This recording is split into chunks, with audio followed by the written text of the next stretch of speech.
Broadcast Center in Los Angeles. This is CBS 2 News at 11 a.m. And welcome to CBS 2 News at 11 and streaming on CBS News Los Angeles. I'm Marcy Gonzalez.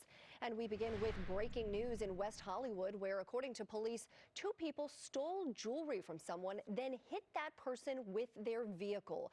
The victim was taken to the hospital. We're awaiting an update on their condition, and police are still searching for the two suspects. We'll update this as soon as we learn more information. Two dangerous killers are on the loose, wanted in a deadly shooting at a house party in Covina. This morning, we talked to the victim's family as they make a plea for the killers to come forward. CBS 2's Cara Finstrom is live in Covina with the latest. Cara. Yeah, these family members are pleading for help finding the two gunmen. You can see the huge vigil that has been growing here to 20-year-old Ronnie Benitez. This is his family's home. They say he was out here just enjoying a Halloween party when two men they didn't know showed up. A fight began and those deadly shots were fired. Beautiful pictures here of 20-year-old Ronnie Benitez from the time he was a child through the last days of his life. We want to get right to the photos now. Investigators have released of their suspects. Joel Daniel Garcia, he is 6'1". Also, Brian Thomas Ramos, he is about 5'10". Police say these men are considered armed and dangerous. Investigators say Benitez and another man whose identity hasn't been released yet were both shot and died.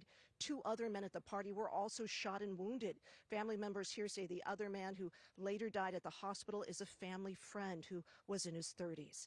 Benitez's father says he was here when this happened. He rushed out when a fight that started in the backyard pushed towards the front of the house. He saw his son standing in the wrong spot when that gun was fired, and he says one of the men who shot him then just ran off. Now that these suspects' identities have been released, we want to come back here live. The family is here. They are too shaken up at this point to speak on camera, but they are here, and they say they want to get across that this is a man who was very much loved, both of these men, and they are hoping that someone will have the courage to come forward and share the information that investigators need to catch these two suspects. Back to you. Cara, thank you. And we are following breaking news in Boyle Heights. Firefighters are on the scene of this large commercial building fire on East 12th Street near Evergreen Avenue. LA City Fire tells us the building houses a couple of e-cigarette businesses, so there are canisters of extremely flammable chemicals like nicotine and butane inside. Twitter employees are learning their fate this morning. Twitter boss Elon Musk is reportedly moving forward with mass layoffs today. Some employees found themselves locked out of their email accounts this morning and appear to rally together on social media under the One Team hashtag.